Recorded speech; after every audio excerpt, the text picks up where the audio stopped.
And we're live. Hi, good afternoon, everyone. I know it's a little bit odd to be seeing my face at noon, but I did mention last week that we were going to be on at a special time this week because our guest is in another time zone. And so this is a more palatable time for her as she is 8 hours ahead of us here on the East Coast. So I'm just going to allow a few minutes for others to come in. If you are watching us live, please say hi in the comments. Feel free to put your questions in the comments. If you're watching the replay, hashtag replay, still put your questions in the comments because I'm going to try to get them to our guests. But before we get started, I have a very special announcement to make. Today is a really, really special day because Level Up Live turns one today. It was a year ago today that we started doing the weekly live show. So thank you so much for your support. I'm really excited about our birthday. Can't wait to see what's coming. We have some exciting changes that are coming down the line, and I can't wait to share those with you. Also, you may have seen that I'm doing a self-care challenge, the September self-care challenge. And I thought about this because us as professional women, we have a difficult time taking care of ourselves. We put everyone else ahead of us and ahead of our needs. And so I thought this is a perfect time with kids going back to school and people kind of refocusing that this is the perfect time for us to take a month to just concentrate on our self-care. So the way that this works is you are asked to do at least one self-care activity per day. You can do more than one. And then at the end of the month, we will do a tally to see who has the most self-care points. So I've created a special Facebook group just for this. It's called the September Self-Care Challenge. Anybody can join. Feel free to ask to be there and start keeping track. And the person with the most points at the end of the month will get a specially curated self-care package from me. So the other announcement is that registration is still open for a weekend for me, the premier wellness experience for professional women, taking place November 2nd through 5th in Puerto Rico. So I would love to see you there. Again, this is for professional women because we do not take time for ourselves. And this is going to be the timeout and the recess that you need to get your life on track the way that you would have it to be. So enough of the preliminaries. Let's introduce our guests. So I have joining me this afternoon Dr. Chelsea Turgeon. Dr. Chelsea is a career transformation coach, residency dropout, six-figure CEO, best-selling author, podcaster, and full-time digital nomad of 4 years. She helps healthcare professionals connect to their purpose and create fulfilling lives and careers. Welcome, Dr. Chelsea.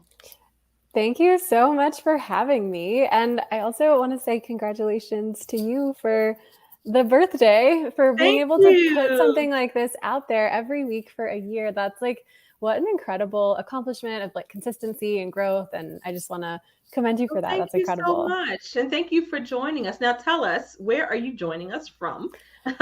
Yeah, so I am from I'm in Georgia, the country, Yes. not the state.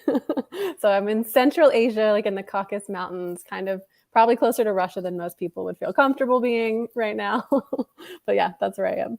Okay, well, very good. So we saw from the bio that you are a digital nomad. So I guess that explains the Georgia piece. But I'd like to go back a little bit. I usually start in about the same place with most folks. And that is, tell us about your journey through medicine.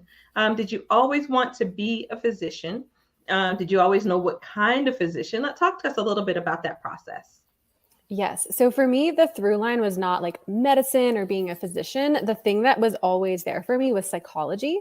So I was such a nerd about psychology and like the human brain and what makes people happy and like why do people react differently to rejection and wellness and energy. And so I would, when I was younger, I would literally have my parents drop me off, like before I could drive, they would drive me to the bookstore in my town, Books a Million, and I would go in there and be like, I'm going to just do my homework. And they drop me off and I would go and do my homework a little bit, but then I would go to the self-help aisles and just like read all the books. It was just like this weird guilty pleasure that I loved psychology. And so I majored in that in undergrad.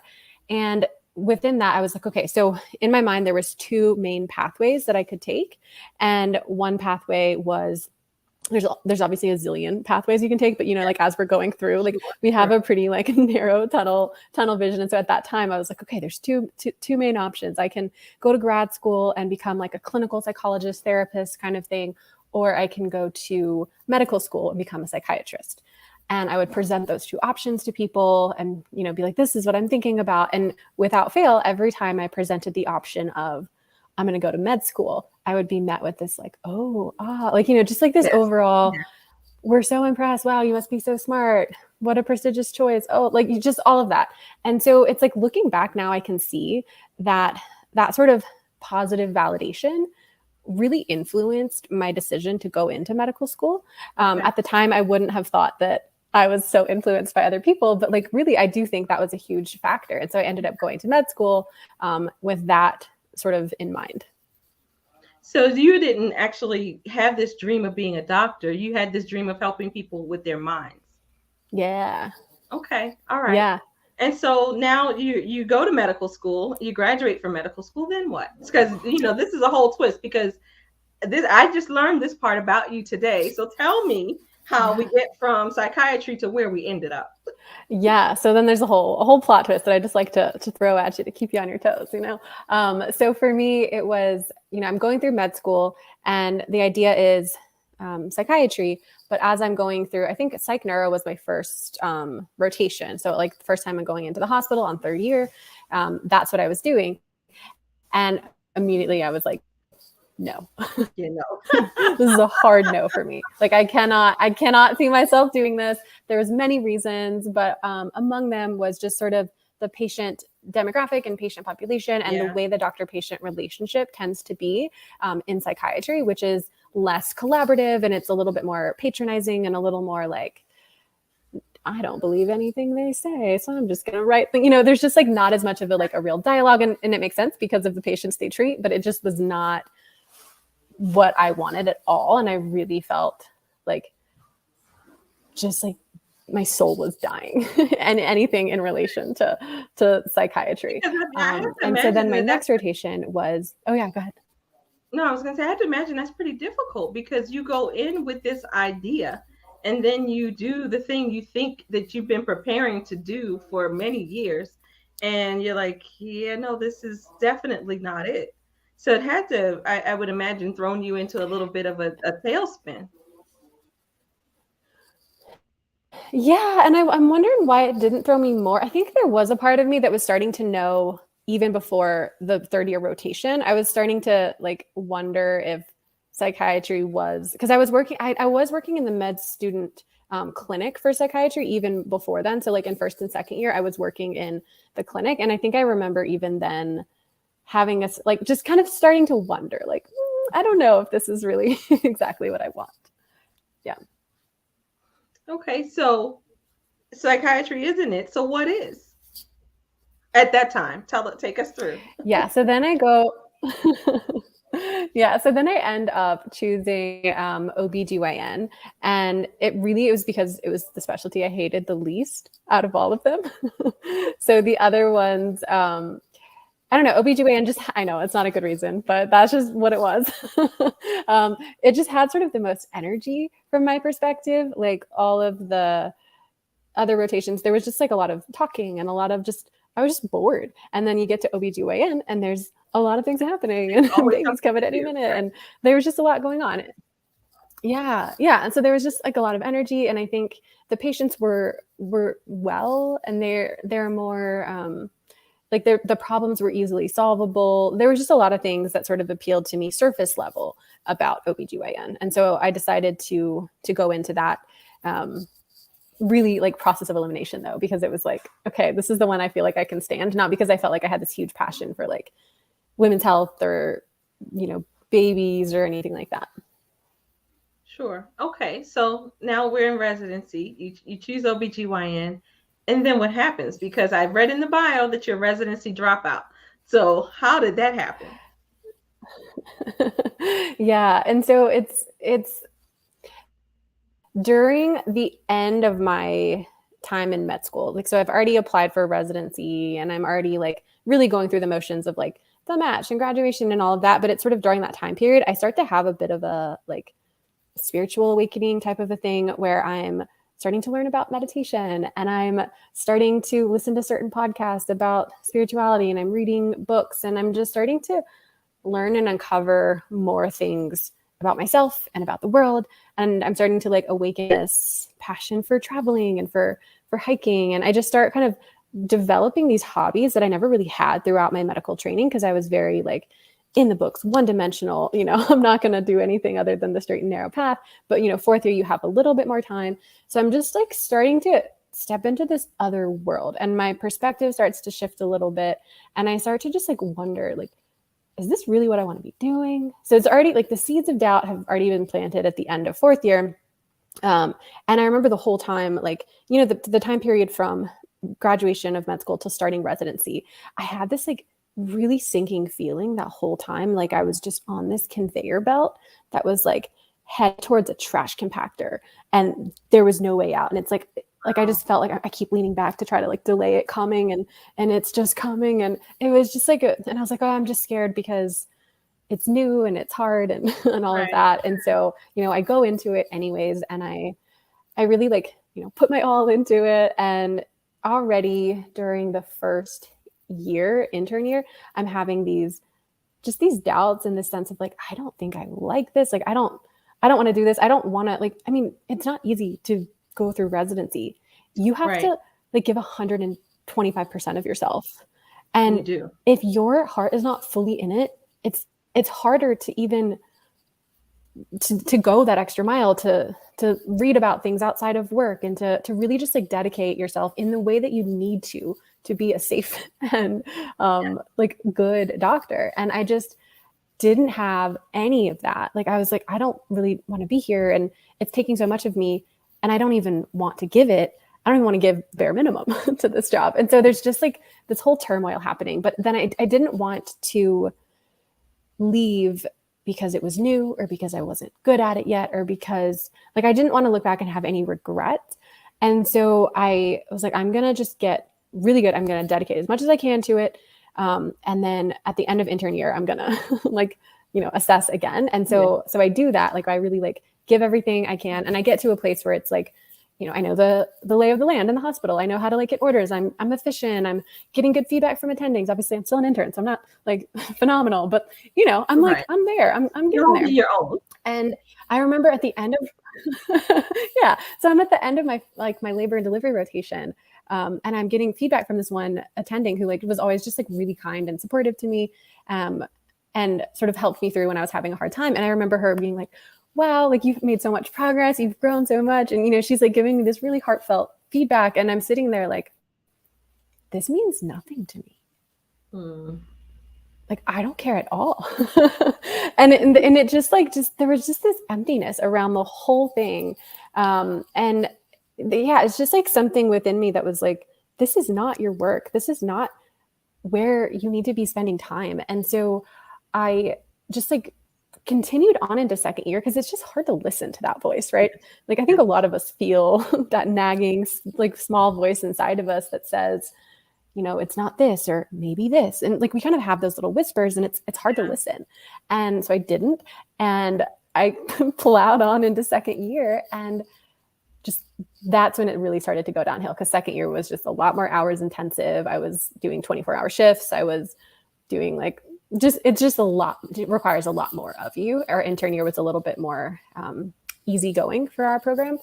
And yeah, I just hit this place of burnout where I like couldn't drag myself out of bed. I would, finally get to the hospital and then sneak off and like take a nap in the middle of the day. And I wasn't turning in my clinic notes. And like, it was just this place where people were noticing like, things are not going well. And so then my program director like texted me and called me into her office and we just sort of like talked about it, like, what's going on. And she suggested that I take a 5-week leave of absence to just sort of like get my head together, get clear on, did I want to stay in the program? Did I want to leave? And just like really have that moment of clarity. Wow. So until the program director, you really didn't talk to anybody about all of these emotions that you were having? I had talked to my chief residents about it. And so they knew. And so I think my program director was like looped in a little bit that like, Chelsea's teetering on the edge. Like she's not Yeah. totally sure she wants to stay. So she wasn't like blindsided by it. She sort of knew that I was just not really feeling like super compelled to be there. And I was thinking about quitting. I had mentioned it twice at that point that like I think I want to quit. And it's just kind of hard to quit, which is So fine. Like it's yeah, good that they kind of actually, make it hard to quit. I But want to explore that. I want to explore that a little bit. What were the things that were keeping you from quitting? What kinds of thoughts were you having? I I think for me, like one of the real things is like it just wasn't bad enough yet for me to Mm, really entertain quitting, which I don't love that because I don't want it to be at a thing where like people it needs to get so bad that right. there's no other option. But that's sort of like what it came to be for me. There's that sort of like, the pain pleasure dynamic of like we want to run away from pain and towards pleasure. And I Yes. was associating a lot of pain with leaving because it was just really unknown, like it just kind of felt like this little fantasy that wasn't real. And so the idea of actually leaving felt like I'm a failure. It felt like, oh, like I just couldn't cut it, or like, what are people going to think about me? And just like all of those normal thoughts that we have, like what else would I even do? How would I pay back my loans? All the things that Yeah. I know that I know help people with, were really making me feel trapped. And so then it wasn't until it felt like things were so bad that I really started to entertain the idea of maybe there's a better way for me. Okay. So you came back from the 5 weeks, or you didn't come back from the 5 weeks. Tell us what happens next. Yeah, yeah, I know. I'm leaving you guys on a cliffhanger. So You I took the are. 5 weeks off, and it was just like such a such a beautiful time. It was. I just connected back to myself. I journaled a lot. I meditated. I did yoga. I was outside as much as possible. I asked myself some like really good questions. I have my journal still from that time, and I'm like, dang, like I really asked some good questions of myself. I was asking things like, is medicine like how do I want to contribute to the world, and is medicine the only vehicle for me to do that, and like what would I really love to be doing, and like what are all the stories telling me that I can't go do those things I want to do. So I'm just like really in this internal process, and I didn't talk to anyone else about it. My parents knew, like there's people who knew what I was going through, but I didn't like ask anyone what I should do. I didn't ask the audience because I was like, what, this is me. I know it needs to come from me. And I by the end of the 5 weeks, it didn't feel like I ever fully made the decision. It just felt like it arrived and I knew what I needed to do. And it was that I don't want to go back. I don't want to be a doctor. And I want to travel. So it wasn't just like, I don't want to do this. It was like, I really want to do this thing. And so I turned in my resignation and made a contract to work for 3 more months still. And then during that time, I kind of got all my affairs in order for what was next. And so by the end of that 3 months, I got a job teaching English in South Korea. And so Oh, I wow. sold all my I sold all my stuff and bought a one-way plane ticket to South Korea and just have been traveling ever since. Wow. So now what really strikes me about this is the 5 week period. And, you were so lucky, so blessed to have that time, because so many people do not. You can't take 5 weeks off because you have responsibilities. You're worried about the financial implications and all of those kinds of things. So to me, that was a real blessing, because it gave you the opportunity to step away from the day to day, to evaluate your life, and to ask yourself those really hard questions, and to have enough time and space to hear the answers that were coming, emanating from you. So I think that that's really beautiful and really striking. And of course, I'm all about that, taking time away for Yeah. yourself to be able to hear Yeah. from yourself. So Yeah. yeah, but I think that that's wonderful and remarkable that you were able to do that, and really brave. I mean, to sell all your stuff and move to South Korea, it's like, wait, what? Yeah. So two questions. Did it mess with your own identity, like how you saw yourself? And then how did people react? Were they like, okay, Chelsea's having a nervous breakdown? What what was the reaction? Yeah, yeah, it's so funny because it's like I called some of my friends from high school, or like, yeah, they had been my best friends from high school, and they actually were married now to people in my med school class. So we were all like, there was this like sort of they understood everything, you know, because their husbands were going through residency too, but like they also knew me from high school. And so I remember calling each of them in turn, and I felt like really scared to tell them. And they were like, that's actually like, that sounds great. And like they told me later, like they both talked about it and they were like, that sounds right for her. Like they were kind of surprised, but also like there was a part of them that actually wasn't surprised. And that was like, that's actually perfect for you. And so it was cool to have support. And like I had plenty of people, like even in my residency, obviously there was plenty of people who were not happy with Yeah. me in the residency program, totally fine. But there was enough people who were even like would come up and hug me and be like, I'm so happy for you. This sounds great. And there was just this sense of like, whoa. Like I remember one of my attendings, the one who like was giving me that feedback and had been supportive the whole time. She I was like telling her my plans, and I was actually getting her to write me a letter of recommendation for getting the job to teach in South Korea. And I remember she like I go into her office and I'm talking about my plans, and she was like, "You look like the person I always knew was in there." It's Wow. like, it's like before, like the whole time I've known you so far, it's like there's just been this wall up, and it's like I just haven't been able to get through. And now it's like you're back, like you're alive Yeah. and you're yourself again. And so it's just like to have that reflected back to me was so nice. And then I remember having dinner with my grandparents one night because they actually lived in Michigan and I was in Pittsburgh for residency. So we kind of like got together for dinner one night, and they were like, you look very calm for someone who's in the middle of a like really life-changing situation. And I felt calm too.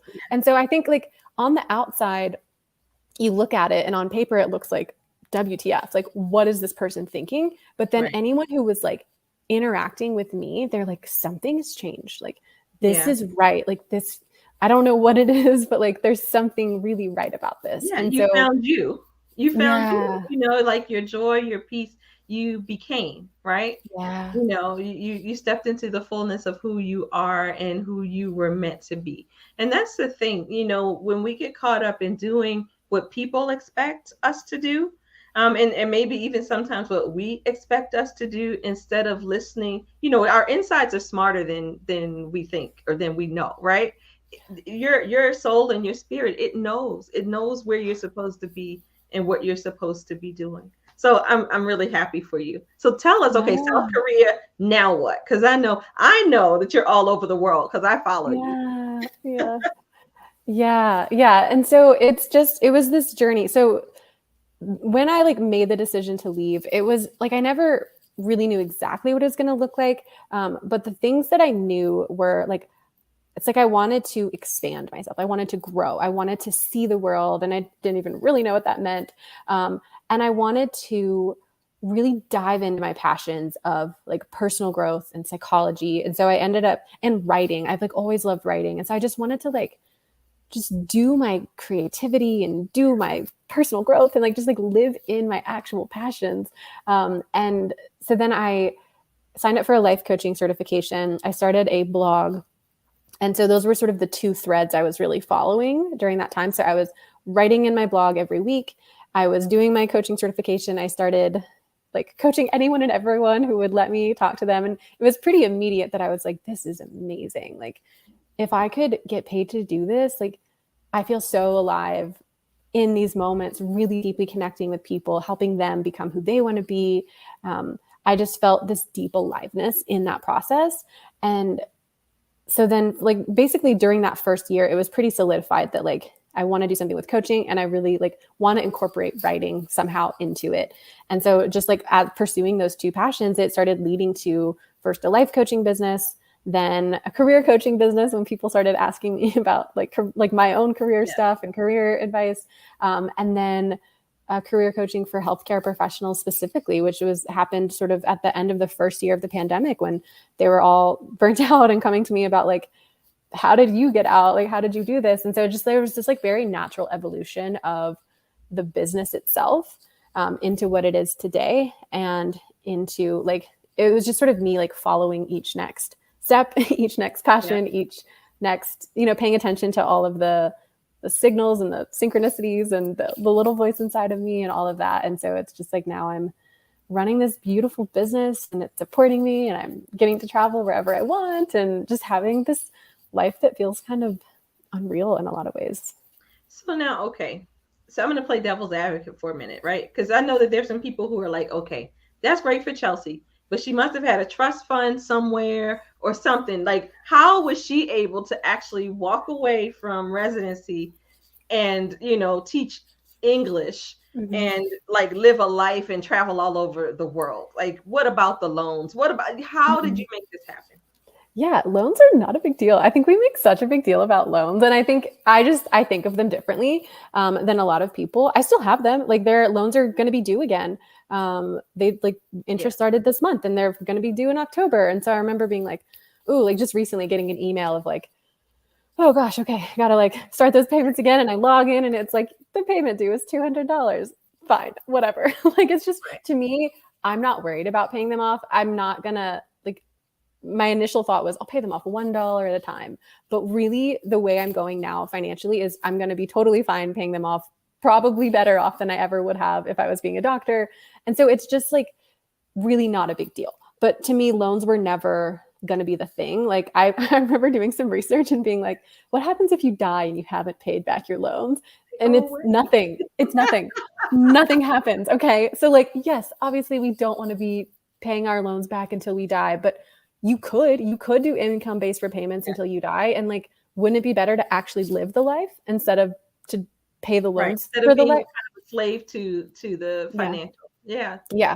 And I've always had a job. So this is one thing that like, there is no trust fund. There is no support from parents. There is no, like they bought me plane tickets sometimes to come visit them, but like no real, like actual support from them. But I always had a job. So I went from residency to teaching English, which actually made similar salary, which is really sad for the residency program.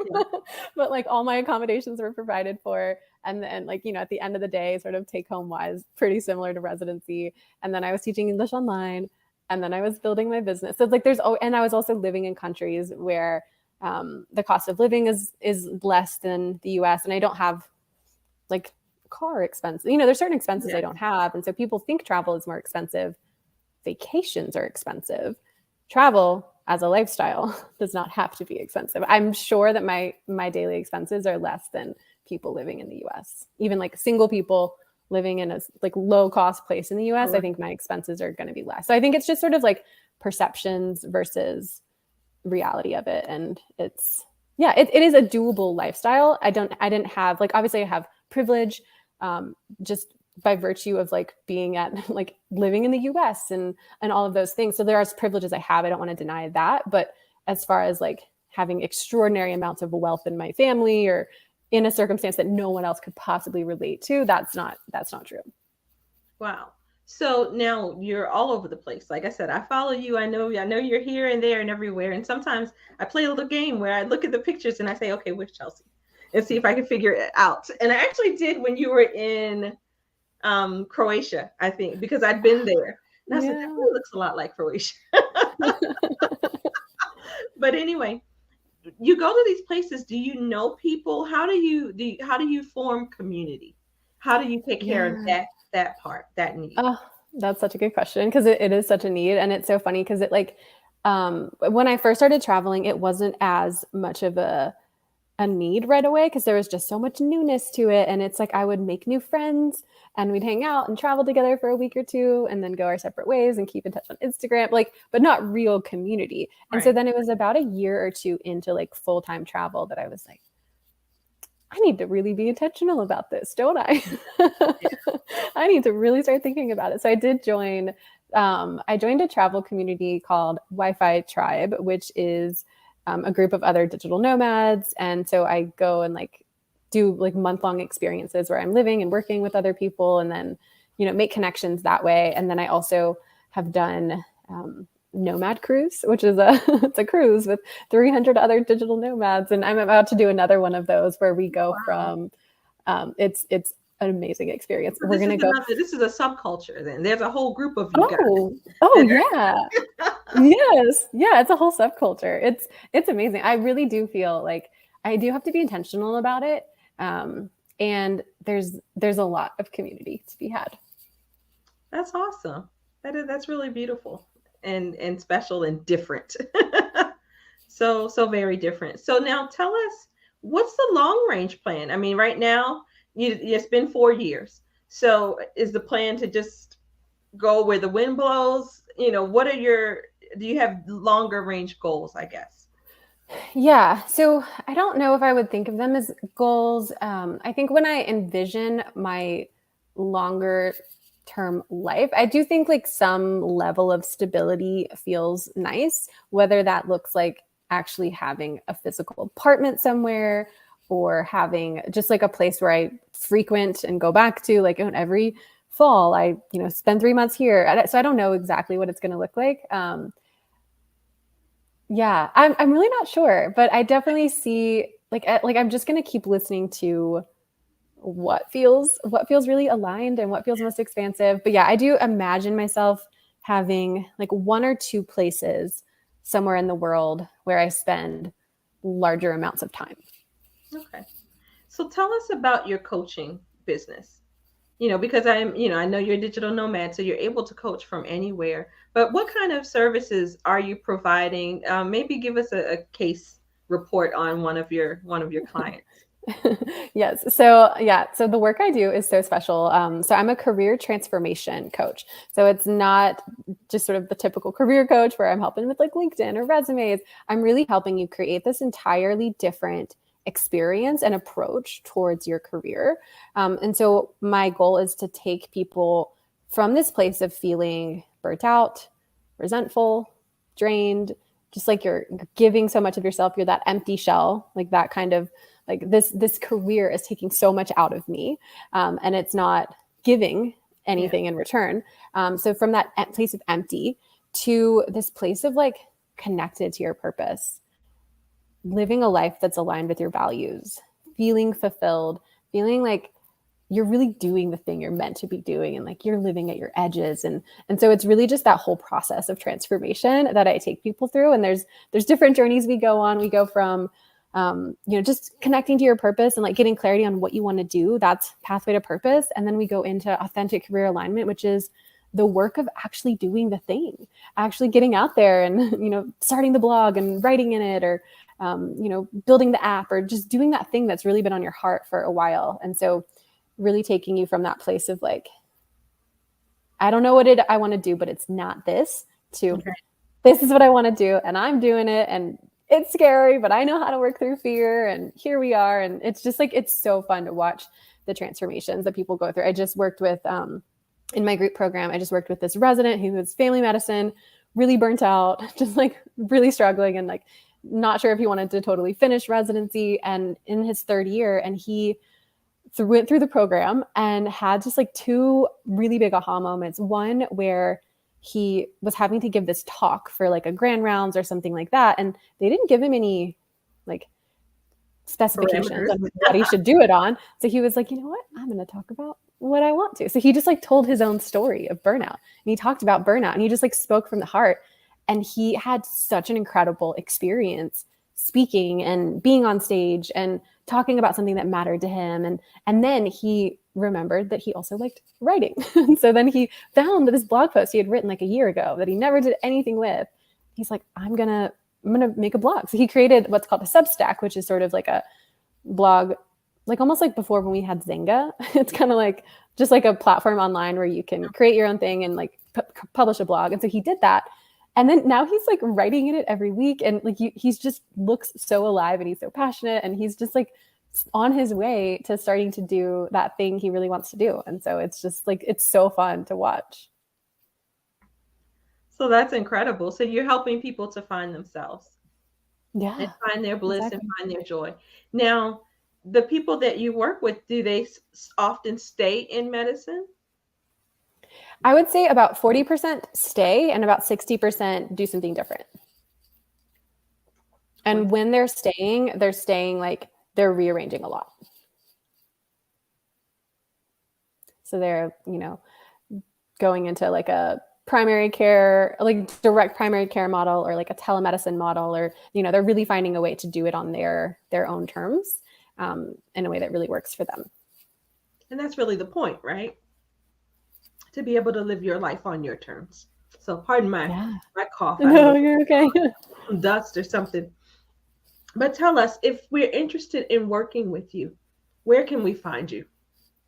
Yeah. You can go to coachchelsemd.com, or you can look up my podcast. I'm at the Life After Medicine podcast. So that's a place where I really, put out a new episode every week, and I'm putting out a lot there. So you can go to the podcast and kind of just get more free stuff from me. And then if you want to go to the website and figure out how to work with me now, I would just go to coachchelsemd.com. I just did a website glow up, and so it's brand new and I'm kind of proud of it. So definitely go there and check it out. Very good. So I like to end on a variation of the same question. And so my question for you is, this is interesting. Let's see. If someone is looking, I guess, just to up-level their career satisfaction, what is the single best thing you would recommend for them to do? Listen to yourself.